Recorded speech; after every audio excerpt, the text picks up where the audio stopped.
Hello everybody and welcome to this presentation on how to grow your business. My name's Jeff Fitzpatrick. I'm the Executive Director. I've ran a dozen companies, some of them small, some of them tiny, some of them huge. I was actually Deputy Chairman of Manufacturing for Burberry & Co., running 16 factories. I've run international businesses, I've run local businesses. So I've had some experience and exposure, and I've had a great deal of success too. So, what do I think is the difference between a small business and a big business? Well, it's simply this. The big business got more things right.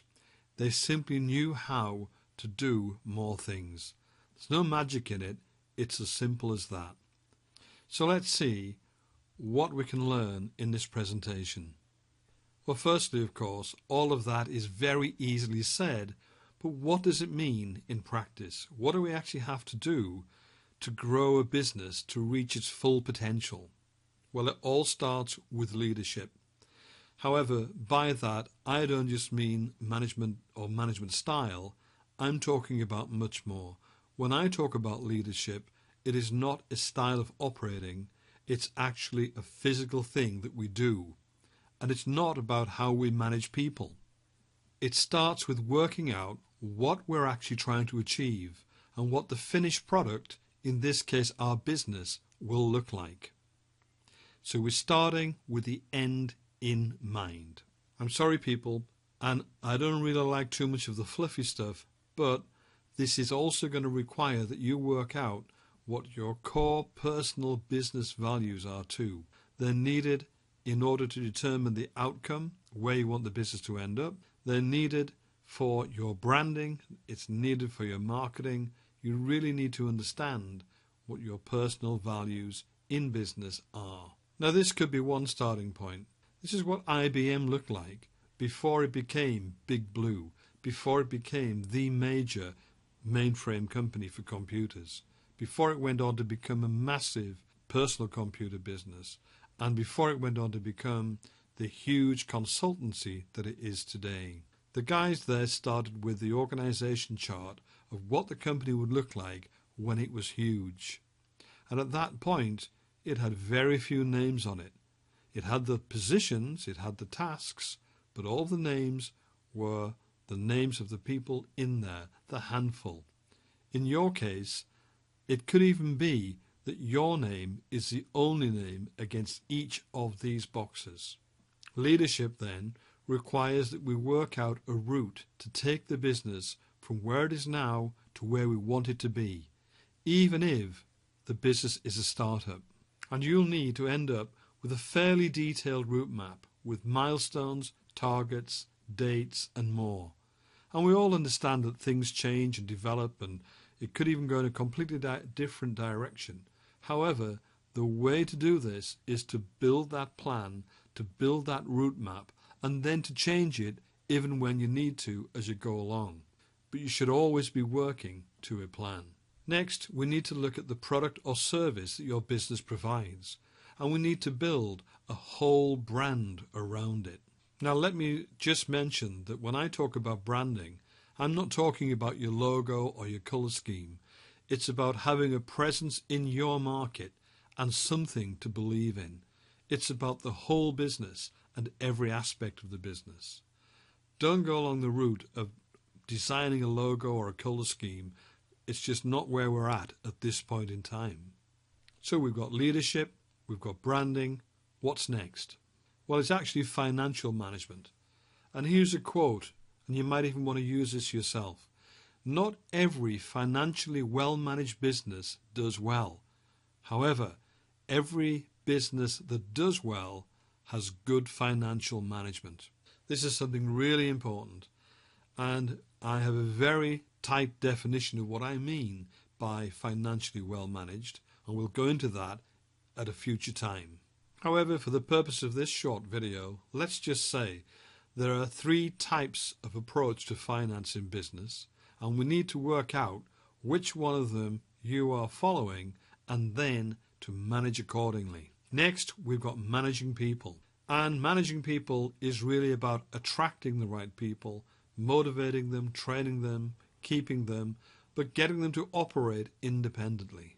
Often, Quite wrongly, managing people is seen as the most difficult problem in business. Yes, we have all these types, the know-it-alls, the passives, the yes people, the no people, the gripers, the dictators, but that's because we are actually recruiting in a less than optimal way. Up to now, when you've been employing people, you've probably done so almost entirely based on what they know, on their skills, their experience, their CV. However, whenever you've had to let anyone go, if you haven't done that yet, whenever you do have to let someone go, you'll generally find that it's because of who they are, not because of what they know. Therefore, the recruitment process has got to have at its heart values. You've got to employ people with the right values. After all, every time you employ someone, what you're effectively doing is co-creating the brand of your business with them, because they are going to represent your business. They're going to represent the brand of your business out there with customers and with other employees. So, once more, put the values first in recruitment. Next we have delivery. And it doesn't matter what your service or product is, we've got to look at the business absolutely end to end. Every single thing you do, every possible contact with customers and suppliers, with employees, must become rated excellent. End-to-end customer service. Nothing else will do. And now we come to marketing. And by marketing, I mean attracting the right customers. The right type of customers that you need for your business. It's not just any old customer. You need the right customers with the correct profile. This is not about selling to them. This is about attracting the right type of customer to your product, to your service, to your business. You can get carried away on demographics. Here's a brilliant example I think you might enjoy. Look at the demographics in the case of Prince Charles and Ozzy Osbourne. Any statistician is going to put these two guys in the same box, and it simply won't wash.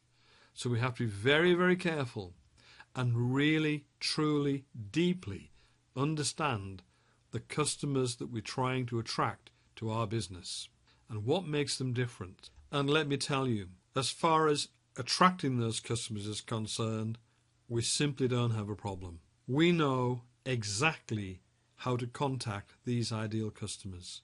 Once we can actually tie down the definition of who they are, we can choose from an absolute myriad of numbers of different ways. And very unusually these days, I can tell you that the marketing methods that we use are completely across the board. Doesn't matter whether it's a poster advertising in a town or whether it's a website or social media. And I'm finding increasingly that businesses are stumbling because they simply don't know how to take full advantage of social media and the internet these days. The ones that do are making it big. And we can do that, and you can do that, and we can help you. We know how to engage with these customers. And then comes selling. Actually qualifying these contacts, converting them into leads, and then converting them into sales. In actual fact, if we've done everything else right up to this point, then this is actually the easy part.